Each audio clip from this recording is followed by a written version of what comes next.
Hello everyone, मेरा नाम है Mohammad Swaliman, student of BMS final pro from Jamia तिलमिया देवबंद। स्वागत है आप सभी लोगों का हमारे यूट्यूब चैनल रहनुमाई दिन में। आज का हमारा वीडियो का टॉपिक होने वाला है एक बहुत ही अहम टॉपिक जो होने वाला है हमारा UTI।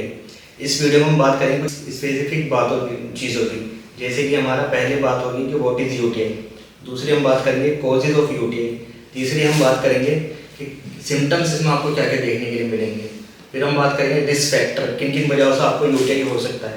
इसके बाद हम बात करेंगे डायग्नोसिस की एंड फाइनली हम लोग जाएंगे ट्रीटमेंट तक। तो चलिए शुरू करते हैं। पहला हमारा पॉइंट है व्हाट इज UTI।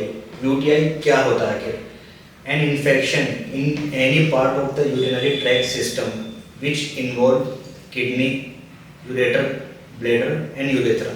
अगर इन पार्ट में से किसी भी जगह हमारा इन्फेक्शन कोर्स होता है तो वो अंडर UTI होता है। मेन कोजेज इनके क्या क्या हो सकते हैं? सबसे पहले हम बात करेंगे यूरेथ्राइटिस की। यूरेथ्राइटिस एक खुद ही एक ऐसा वर्ड है जो आपको आइडेंटिफाई करता है कि इन्फेक्शन आपके यूरेथ्रा में है। तो urethritis is an bacterial infection causing inflammation in urethra. इसके क्या क्या कोजेज हो सकते हैं? सबसे पहला कोज आता है यूजिंग पब्लिक टॉयलेट। अगर आप फ्रीक्वेंटली पब्लिक टॉयलेट को यूज़ करते हैं तो बाहर का बैक्टीरिया माइक्रो ऑर्गेनिज्म आपके बॉडी में इंसर्ट कर जाता है जो आपको यूरेथ्राइटिस कॉज कर सकता है। दूसरी हम बात करेंगे इसमें कैथेटराइजेशन की। बहुत सी बार आपने देखा होगा जनरली हॉस्पिटल्स में पेशेंट्स होते हैं जिनको कैथेटर यूज़ किया जाता है यूरिन पास आउट कराने के लिए। तो ड्यूरिंग कैथेटराइजेशन कई बार स्टेरिलाइजेशन प्रॉपर नहीं होती और बैक्टीरिया बॉडी के अंदर इंसर्ट हो जाता है और वो आपको यूरेथ्राइटिस कर देता है। यूरेथ्राइटिस में आपको स्पेसिफिक सिम्टम्स देखने के लिए मिलेंगे, जैसे बहुत frequency and urgency of urine, dysuria, burning. These are the symptoms you are facing in urethritis. इसके बाद हम लोग बात करेंगे cystitis. Cystitis it is basically an bacterial infection of urinary bladder. वैसे तो हमारी बॉडी के अंदर ब्लैडर के अंदर खुद का एक डिफेंस सिस्टम होता है। जो इनर मोस्ट लाइनिंग होती है हमारे ब्लैडर की वो यूरेथ्रियम कहलाई जाती है, जो प्रिवेंट करती है बैक्टीरिया के अटैचमेंट को। बेसिकली बैक्टीरिया हमारे यूरिन में नॉर्मली होता है मौजूद, बट उसको अटैचमेंट हमारी यूरेथ्रियम नहीं देती, तो प्रिवेंट करता हमारा सिस्टम सिस्टाइटिस के लिए। बट किन्हीं कंडीशंस में अटैचमेंट बैक्टीरिया पा लेता है, जैसे कि इनका कॉजेज क्या क्या हमें देखने के लिए मिलेंगे। सबसे पहले अगर सिस्टाइटिस किसी को हो रहा है तो उसमें आपको देखने के लिए मिलेगा एबनॉर्मल यूरेथ्रियम। या तो आपके अंदर प्रोटेक्टिव लेयर है वो कुछ एबनॉर्मल है या वीकेंड है आपके इम्यून सिस्टम डेफिशिएंसी की वजह से। दूसरा, आपको सिस्टाइटिस अगर हो रहा है तो उसका एक और कारण ये भी हो सकता है इंस्ट्रूमेंटेशन।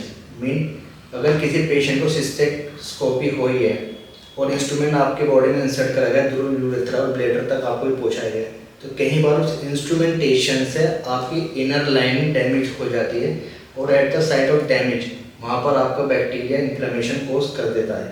तो ये इसके कुछ मेन कोजेज हैं सिस्टाइटिस की।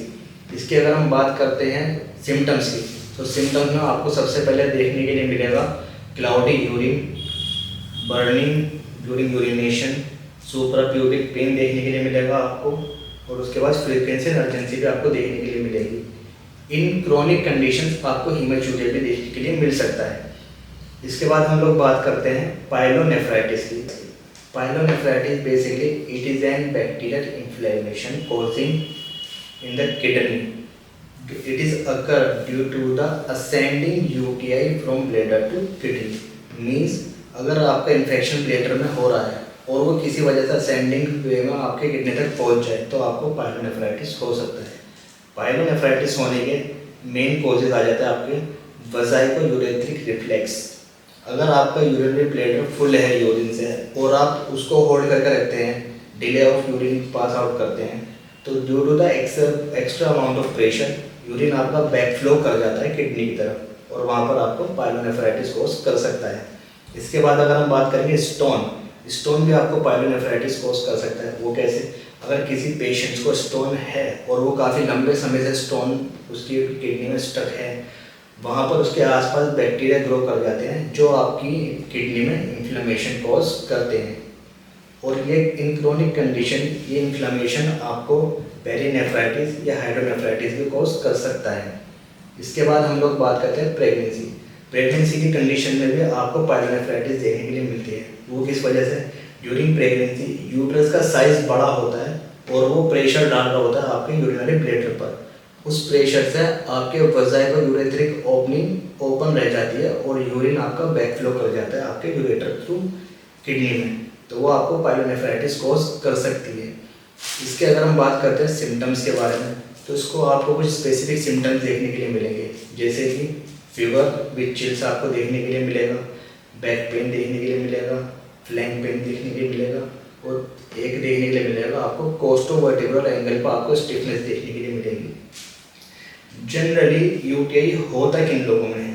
बेसिकली ये आपको फीमेल्स में बहुत फ्रीक्वेंटली देखने के लिए मिलेगा और इसकी एक स्पेसिफिक वजह है, जैसे कि फीमेल्स के अंदर यूरेथ्रा का जो साइड लेंथ होती है वो शॉर्टर होती है एज कम्पेयर टू मेन, जिसकी वजह से बैक्टीरिया इजीली बॉडी के अंदर एंटर कर जाता है।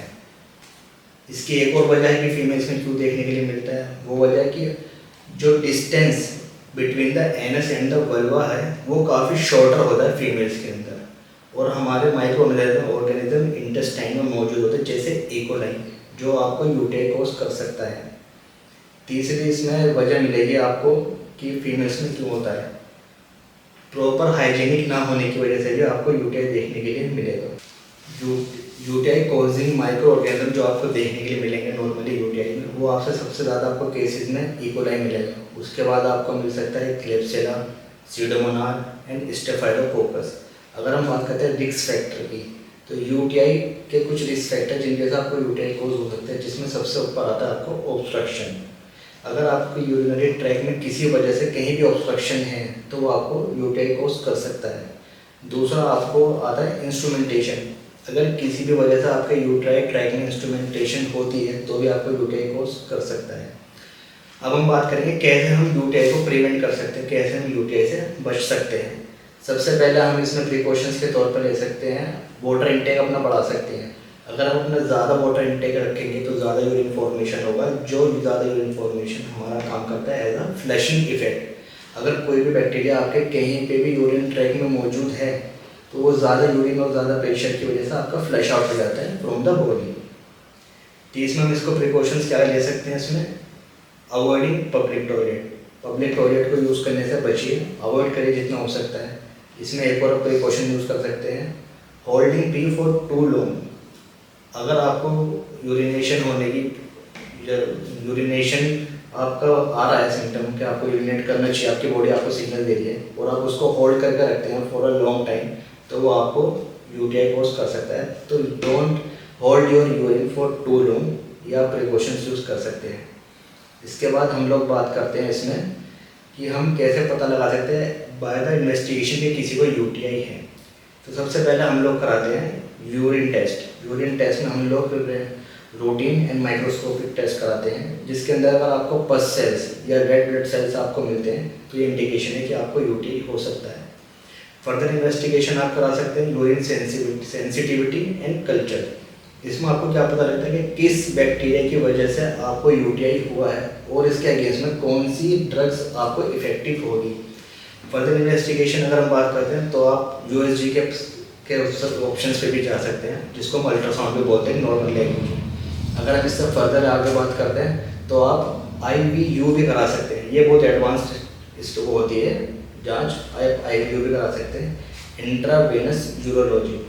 तो दीज आर सम इन्वेस्टिगेशन जिससे आप पता लगा सकते हैं कि किसी पेशेंट को यूटीआई है या नहीं। इसके बाद अगर हम बात करते हैं डायग्नोसिस ट्रीटमेंट की, तो ट्रीटमेंट में आप नॉर्मली अगर आपने यूरिन कल्चर और सेंसिटिविटी कराई है तो आप उसके बेसिस पर आपकी एंटीबायोटिक्स चलेंगी। नॉर्मली इसमें आपको नॉरफ्लोक्सासिन, सिप्रोफ्लोक्सासिन, जेंटामाइसिन जैसी एंटीबायोटिक यूज़ करने के लिए दी जाती है पेशेंट्स को। इसके बाद अगर हम इसका इलाज देखते हैं यूनानी तिब में, तो यूनानी प्रोसेस में हम बहुत सारी ऐसी चीज़ें हैं जो हम यूटीआई को पेशेंट को क्योर करने के लिए देते हैं। जैसे सबसे पहले आता है इत्रिफल शास्त्रा, दूसरा शरबत बाजूरी एंड माजूने ऊस्ता। अगर आपको हमारी ये वीडियो इन्फॉर्मेटिव लगी और पसंद आई तो शेयर करें, लाइक करें और हमारे चैनल को सब्सक्राइब करें। मोर ऐसी इन्फॉर्मेटिव वीडियोस के लिए बेल आइकन